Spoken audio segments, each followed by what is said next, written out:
Welcome back to Reddit on Reddit. Today we're looking at AskReddit. Who is the worst attention whore you've come across? My fiance has been my best friend since we were kids.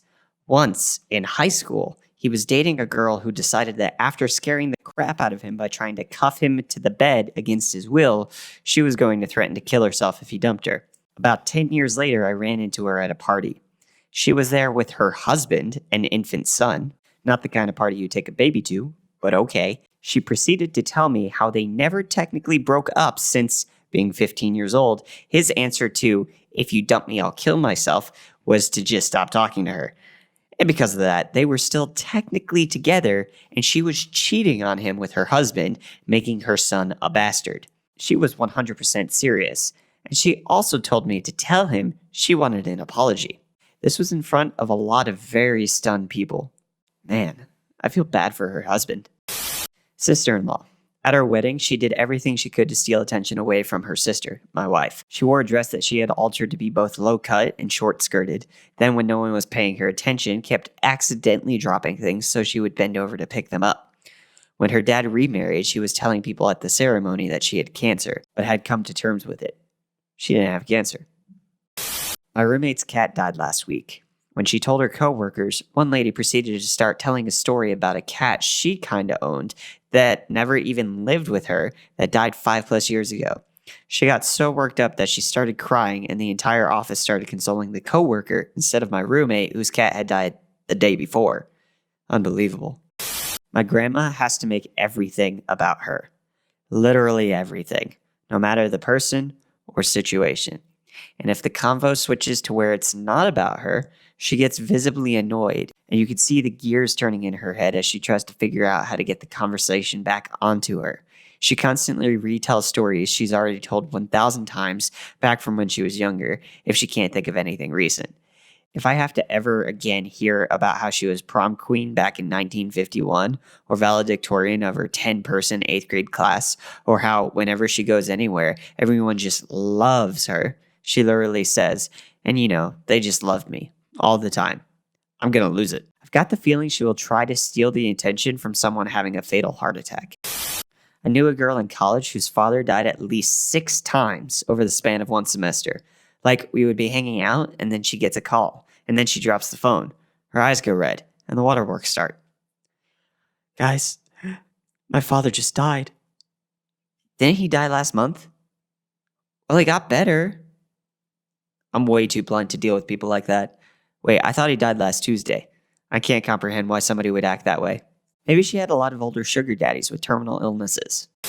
There's a girl in my college classes who claims her dad owns a huge soccer team, but doesn't know the name. She's dating one of the LA Lakers, but can't give his name out. But she is also talking to someone who's in the NFL to keep her options open.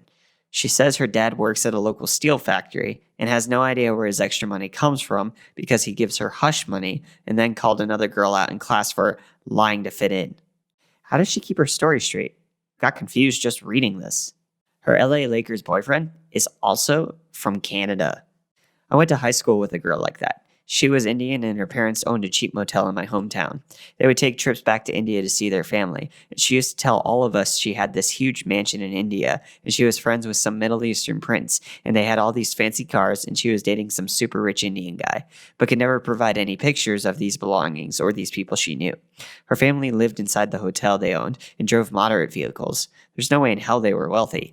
Middle class probably, but not wealthy. There was a girl who used to be part of this group of friends that I saw on the odd occasion when I was a teen. I only met her twice, but on both occasions, she started to full-on sing super loud whenever everybody else was talking and she was not involved in the conversation. I knew a woman who was similar. She was actually a pretty good singer.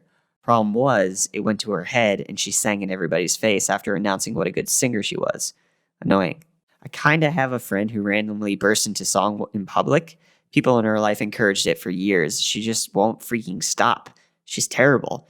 She's also a total weeb and sings mostly anime intros, pronouncing every word wrong.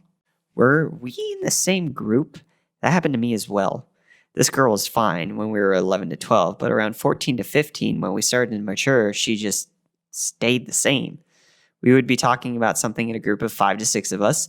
like maybe what we wanted to do later or what to go eat. So something we were definitely not excluding her on purpose. And she would just start to sing. She would sing so loud that we would have to stop talking. I would ask, "What are you doing?" And she would say in a happy voice, "Oh, I'm just singing. Don't you like my singing?" And I would say, "Not when we are in the middle of trying to talk about something and you interrupt with it." And then she would cry.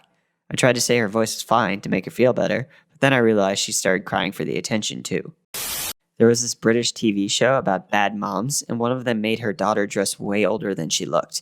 Daughter wanted to wear a t-shirt and jeans to go out to eat. Mom made her wear tights, miniskirt, boots, tight tee, sleeveless overcoat, and a boatload of jewelry. Kid basically looked like she was in a Disney show. And would make her daughter randomly sing and do a cheer routine in public because you never know who's watching. People get discovered on the streets every day. The little blonde girl. I felt so bad.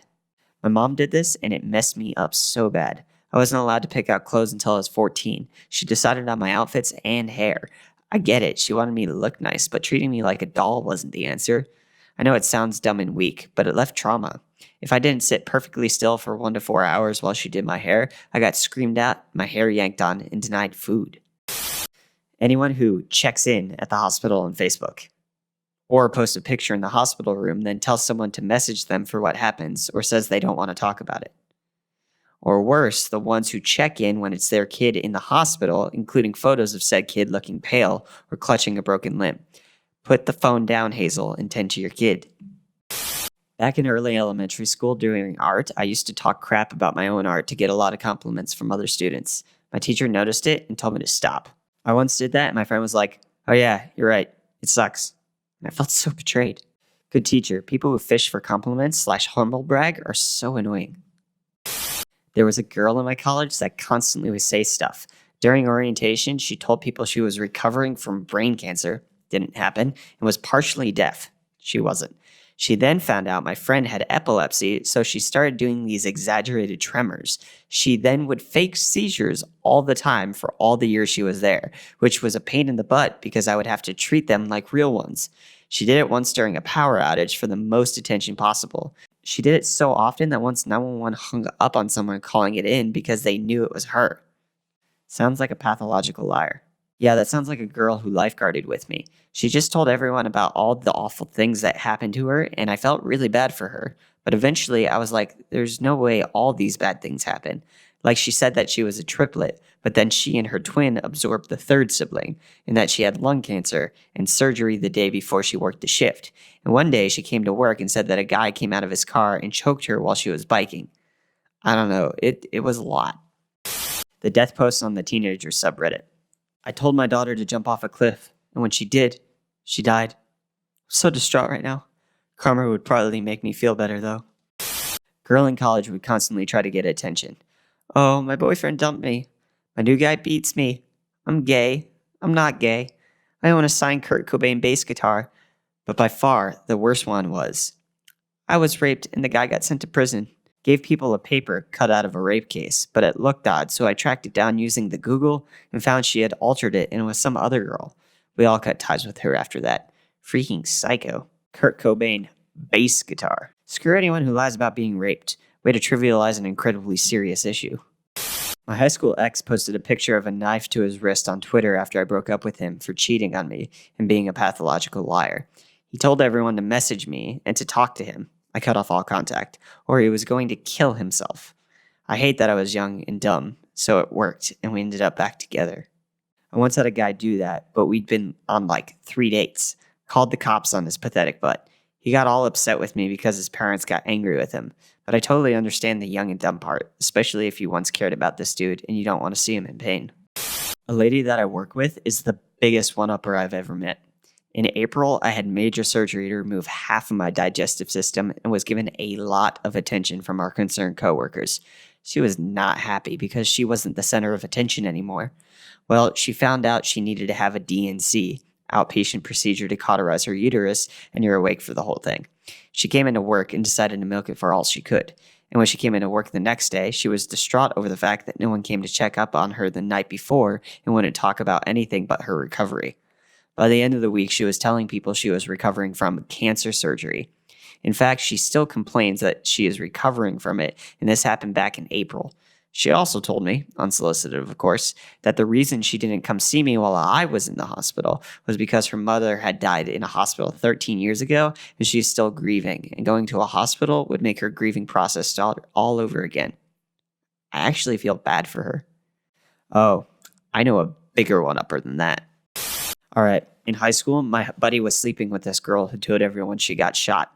I asked her to see the bullet wound, and she pulled her shirt down a little so I could see her shoulder. You know what was freaking covering her wound? One single ace Band-Aid. Bonus story. So she told my buddy he got her pregnant. Condom did rip. So believable. She told him she wanted an abortion and needed $60 for it. He gave it to her, but I asked her how she was going to get it for $60. She said she was going to the hospital with a fake ID. I forgot the worst of it all. She was a loud and proud juggalette. She got a shot. You know those vaccines are as bad as bullets. Too long didn't read. Aunt's a vicious bitch and attention whore who only cares about Facebook likes and doesn't care how she gets them. My aunt always has been and probably always will be the biggest attention whore I've ever met. At least I hope I never meet anyone worse. I'm going to sound awful at first, but hear me out. It started when she got cancer. She'd post on Facebook about how long she was at doctors and how she felt and that the family needed to gather around more. She told everyone she was going to be dead in under 6 months. At the time, I understood. Sure, get that attention, get some love from friends, family, and internet strangers in your support group. That's an awful situation. She went into remission, though.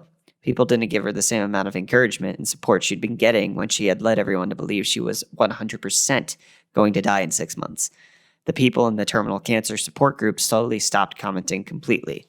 So I guess she missed the attention and started making posts bashing on the entire family that were ungrateful and unappreciative of the battle she went through for us. My siblings and I lived too far for normal visits, so we took a lot of fire during this time for not visiting enough when she thought she was dying.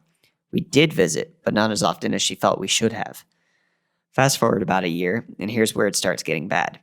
She starts posting pictures of my grandmother, who is no longer in her right state of mind. Awful pictures. Hair messed up, food all over her face and clothes, dark rings under her eyes, with comments like, "It's so hard to take care of your parents. Makes me so sad. Pray for us." My grandmother's memory is so far gone that every time I visited, she thought I was my mother who passed away years before. I wouldn't correct her, but my aunt loved to. "Nanny, she's dead. She died years ago." At which point my grandmother would sob uncontrollably until she forgot why she was crying. Rinse and repeat 4 to 5 times a visit. Each time my aunt would snap a photo and post about how hard it is to be the one to remind someone with dementia that her daughter-in-law is dead. Then I was in a car accident. It was a bad accident. I broke my neck and had a miscarriage. When I woke up in the hospital, I was alone, but she had already heard of the accident from my father, who was my emergency contact. She added the other car's family members on Facebook, posted pictures of the car accident from the news, and lied about my injuries. "Such a bad accident. I can't believe she hit you guys. Thank God you only got a broken arm, and she only broke a hip. Praying for you." Posted the same photos, but hidden from the other people's family, tagged as, "Another awful family catastrophe. Thank God OP didn't get herself or someone else killed." The accident wasn't my fault. I didn't break a hip.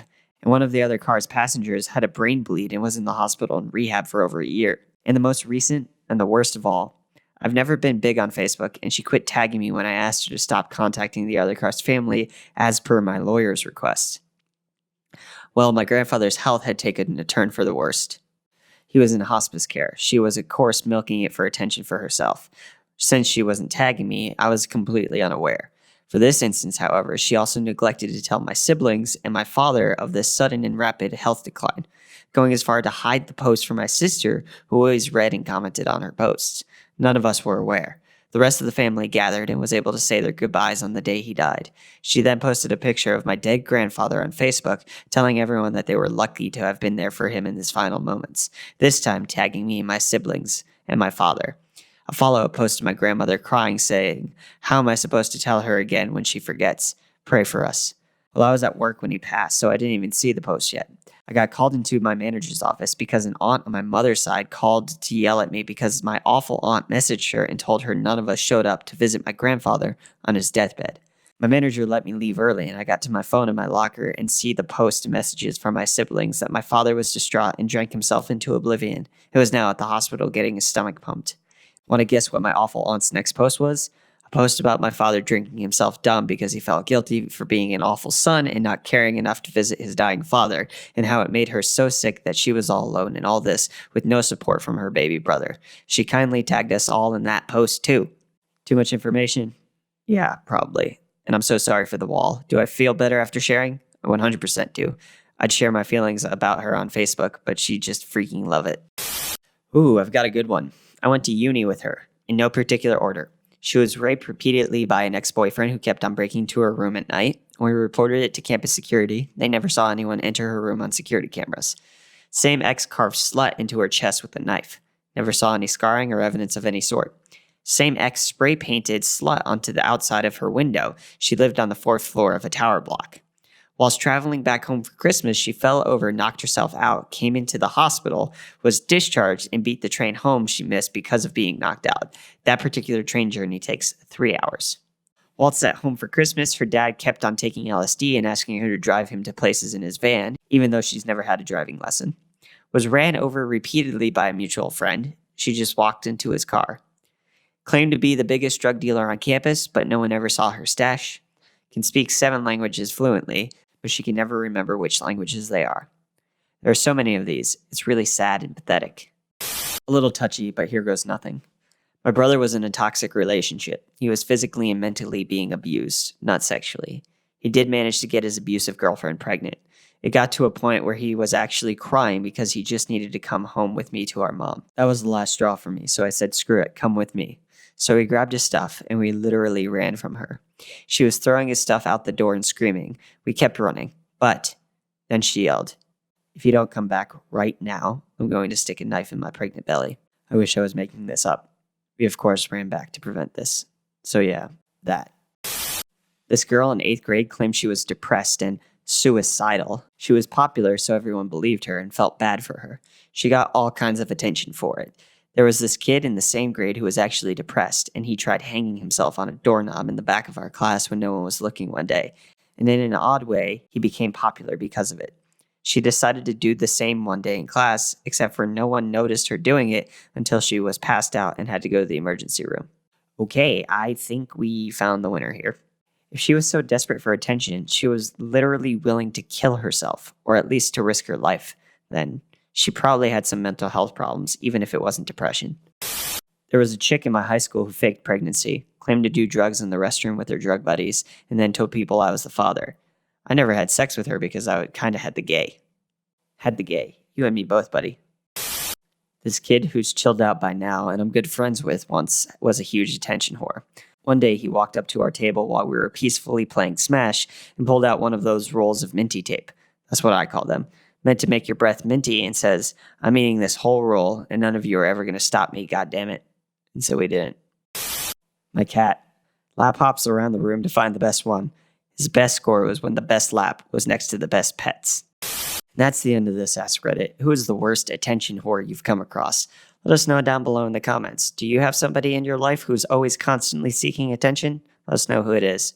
Also, while you're down there, don't forget to hit the like button, get subscribed to this channel, and share this video with your friends so that you guys can joke about who is the biggest attention whore in your life.